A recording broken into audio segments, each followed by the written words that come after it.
अगर आपको भी फूल पौधों का शौक है तो आप अपनी खुद की कंपोस्ट ज़रूर से तैयार करें।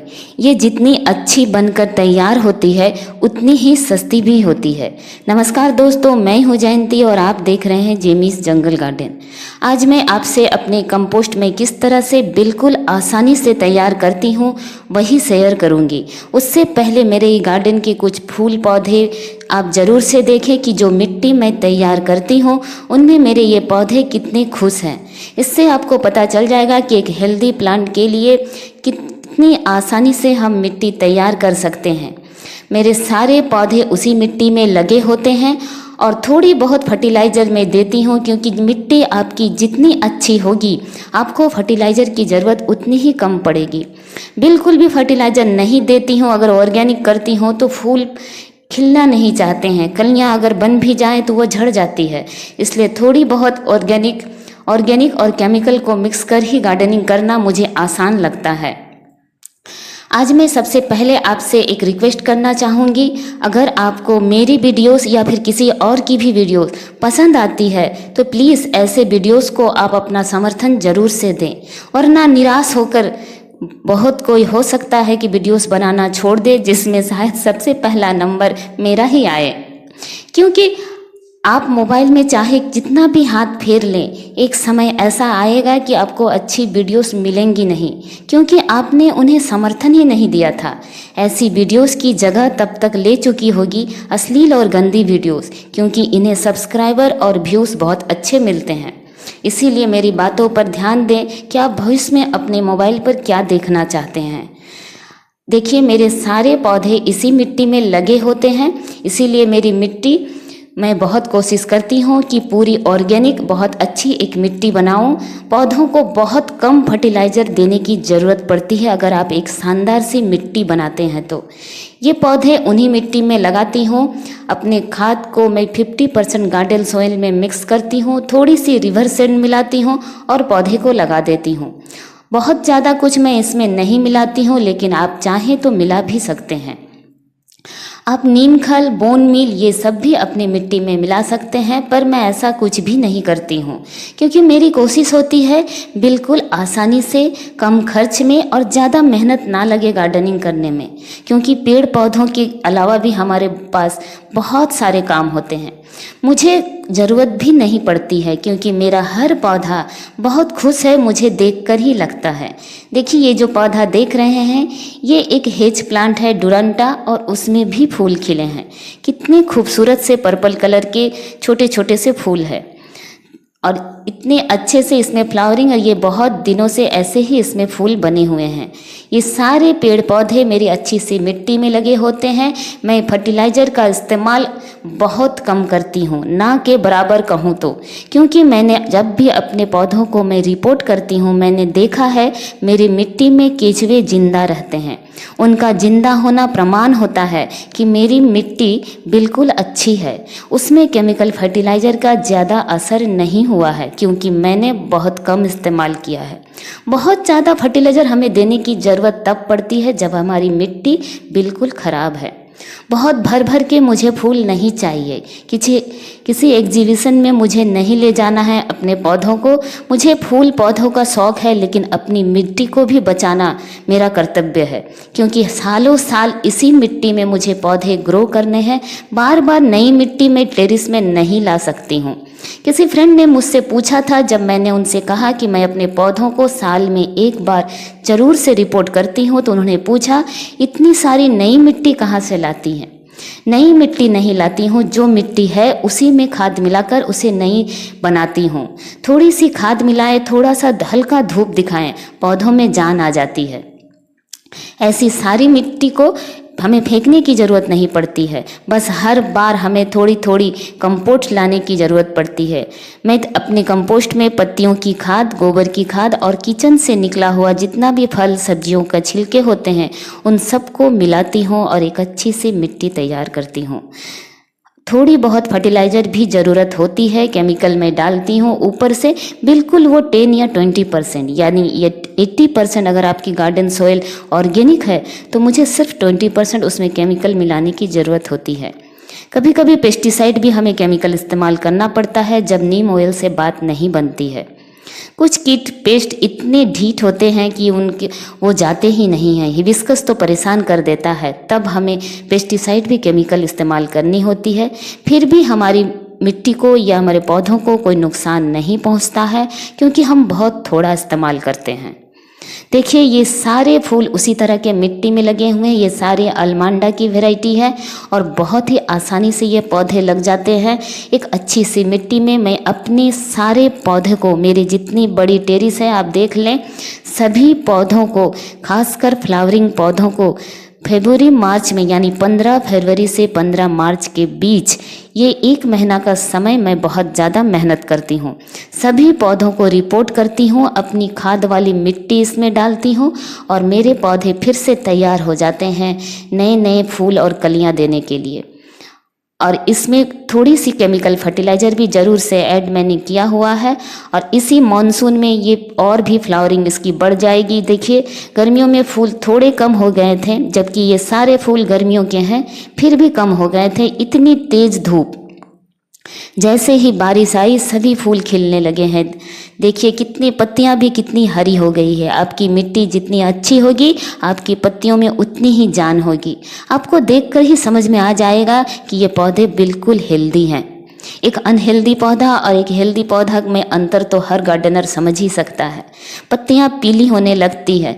देखिए मेरी सारी पत्तियां किस तरह से हरी है। गार्डन बिल्कुल जंगल जैसा है, इसीलिए तो मैंने अपने गार्डन चैनल का नाम जंगल गार्डन रखा हुआ है। ये देखिए नाग चंपा का एक छोटी सी कटिंग्स लगाई थी और इसमें भी ढेरों फूल भी कैमरा में आ नहीं रहे हैं, इतनी ऊंचाई में जाकर ये खिलते हैं। देखिए कितने खूबसूरत फूल। और इन फूलों की अच्छी बात है ये 7 दिन तक बने रहते हैं, इसलिए इन फूलों को तो तोड़ा ना ही करें पूजा के लिए।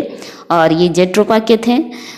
इस तरह का हरा भरा गार्डन अगर आप भी चाहते हैं, बिल्कुल आसानी से आप कंपोस्ट तैयार कर सकते हैं अपने घर में।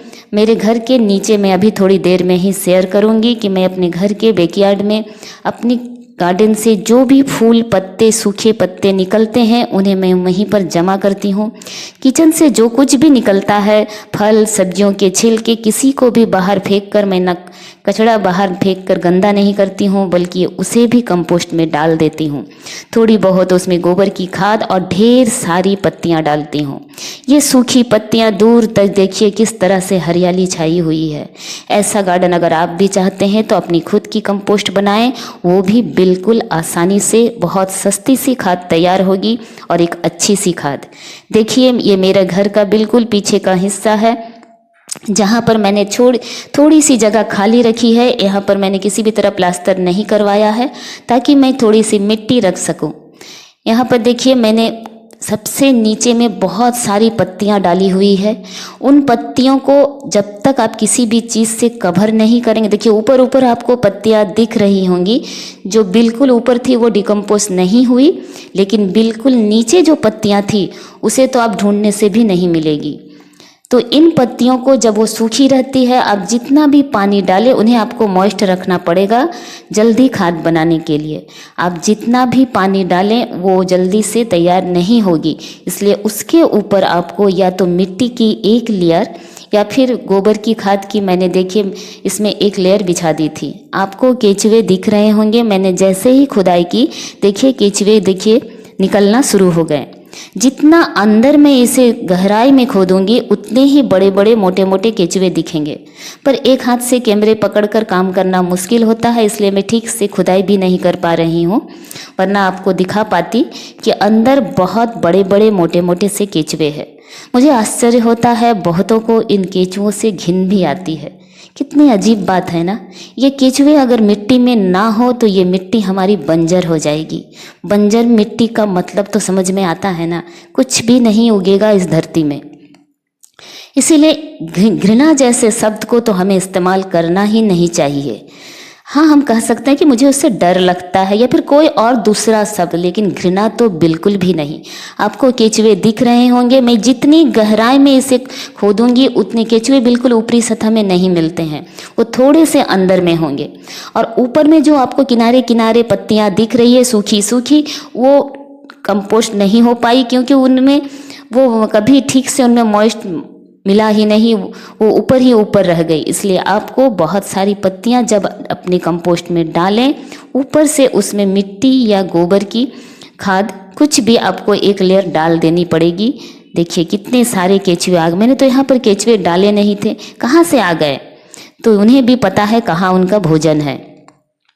तो मेरी एक अच्छी मिट्टी बनाने में ये सारे मेरे हेल्प कर रहे हैं। जब इस मिट्टी को मैं छत पर लेकर जाऊंगी, इसे थोड़ा सा धूप में दिखाऊंगी। सबसे पहले तो मैंने यहाँ पर देखिए, मैं शुरुआत से बताती हूँ। इसी दिसंबर मंथ में, दिसंबर जनवरी का जो मंथ होता है, ये मंथ होता है पतझड़ का, जहाँ ढेरों पत्तियाँ आपको पेड़ों के नीचे गिरी हुई मिल जाएंगी, वो भी बिल्कुल फ्री में। बस आपको लाने के लिए किसी की हेल्प की ज़रूरत होगी।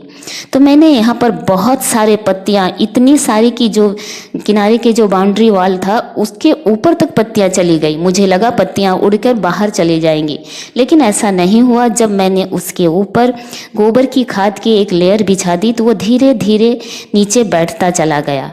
मैं हमेशा इस जगह को मॉइस्ट रखती रही, पानी से भिगोती रही, और इसके ऊपर एक पॉलीथीन का कवर भी मैंने बिछा दिया। धीरे धीरे, ये दिसंबर जनवरी में मैंने ऐसे किया था, और अभी जून जुलाई आ चुकी है। देखिए ऊपर की पत्तियां वैसी ही है, लेकिन नीचे जो था वो पूरी तरह से तैयार है। पर मैं इसका इस्तेमाल अभी नहीं करूंगी, इसे मैं ऐसे ही रहने दूंगी। मॉनसून में ये और भी अच्छी तरह से तैयार हो जाए। जैसे ही मॉनसून खत्म हो जाएगा, यानी कि अक्टूबर फर्स्ट वीक में, मैं इसे छत में ले जाकर सुखाऊंगी। सुखाने के बाद पूरी बहुत ज़्यादा भी धूप नहीं दिखाऊंगी, थोड़ी हल्की। जब ये थोड़ी सी भुरभुरी हो जाएगी तब इसे मैं अपनी मिट्टी में मिलाऊंगी। 50% गार्डन सोइल जो मेरे छत पर है उसमें मैं 30% इस कंपोस्ट को मिलाऊंगी और 20% रिवर सैंड मिलाऊंगी। इन तीनों को मिलाकर मैं अपने पौधे लगा देती हूँ। आप चाहें तो फंगीसाइड का इस्तेमाल करें, पर मेरे बहुत हार्डी प्लांट है। सेंसिटिव पौधे होते तो मैं भी फंगीसाइड इस्तेमाल करती। मेरे हार्डी पौधे हैं इसलिए मुझे ज़रूरत नहीं पड़ती है। और देखिए जो पत्तियाँ सूखकर ऊपर रह गई थी वो सूखी है, बिल्कुल ऐसी ही थी सारी पत्तियाँ दिसंबर जनवरी के मंथ में। अब कहाँ चली गई सारी पत्तियाँ? पूरी तरह तैयार हो गई है मेरी एक बेहतरीन खाद। बहुत ही आसानी से मैंने जितने कम खर्च में इसे तैयार किया है, इतने खर्च में मैं वर्मी कंपोस्ट खरीद ही नहीं सकती। 1 किलो वर्मी कंपोस्ट 40-50 रुपये किलो पड़ जाता है। इतने सारे पौधों में मैं कितने सारे खरीदूं? इसलिए मैं अपनी गार्डनिंग को बहुत सस्ती और आसान बनाने की कोशिश करती हूँ, और मुझे लगता है इसमें मेरे पौधे खुश होते हैं। देखिए सारे पौधे, यहाँ पर जो पौधे इतने बड़े बड़े मेरे टेरिस पर हो गए थे, उन सब को मैंने नीचे लाकर रख दिया और कुछ भी नहीं करती हूँ पानी देने के अलावा। सभी पौधे कितने हरे भरे हैं, क्योंकि जिस पत्तियों की खाद जो हम मिट्टी में मिलाते हैं उनमें नाइट्रोजन बहुत अधिक होता है, जिससे हमारी इन हरी पत्तियों को नाइट्रोजन की ही ज़रूरत होती है। तो गोबर की खाद में भी नाइट्रोजन की मात्रा बहुत अच्छी होती है, इसलिए हमारे प्लांट बहुत अच्छे होते हैं। आप भी अपनी खुद की कंपोस्ट बनाया करें और एक सुंदर सा गार्डन बनाएं। अगर आपको मेरे ये वीडियोस पसंद आते हैं तो मैं फिर कहती हूँ, चैनल को लाइक, शेयर और सब्सक्राइब करना ना भूलें। मुझसे जुड़े रहने के लिए बेल आइकन को भी प्रेस करें, और इन पौधों के बारे में कोई भी जानकारी चाहिए तो मुझे अवश्य कमेंट करें। इन नींबू के जो पौधे देख रहे हैं, मैं कोई भी केयर नहीं करती हूँ, क्योंकि जब भी हाथ डालती हूँ इतने कांटे हैं कि मुझे चुभ जाते हैं। इसलिए तो मैं ऐसे ही पड़ा रहने देती हूँ। बेचारा फिर भी देखिए, कम ही सही लेकिन फिर भी फल आ रहे हैं। यानी हम जिसकी देखभाल नहीं करते हैं वो भी अच्छे चलते हैं, क्योंकि अपनी मिट्टी ही इतनी अच्छी बनाई हुई है। यहाँ पर एक बेलपत्र का मैंने प्लांट लगाया हुआ है, मुझे पूजा के लिए चाहिए होता है। और सभी को मैंने देखिए इस तरह से कंटेनर में लगाया हुआ है। बड़े बड़े कंटेनर में आपको इस तरह के फ्रूटिंग्स प्लांट्स लगाएंगे तो आपको अच्छा फल मिलेगा। देखिए सारे पौधे किस तरह से बड़े हो गए हैं, और इतने बड़े कि इन्हें मैं छत पर रख ही नहीं पाती हूँ। ये दूसरे छोटे पौधे पर थोड़ी सी हवा चलती है तो गिरकर उन्हें डिस्टर्ब करते हैं, और छोटे पौधे के ऊपर अपनी दादागिरी दिखाते हैं। ये बड़े बड़े पौधों को थोड़ा समझना चाहिए कि हम बड़े हैं तो अपना बड़प्पन दिखाना चाहिए। वीडियो देखने के लिए धन्यवाद।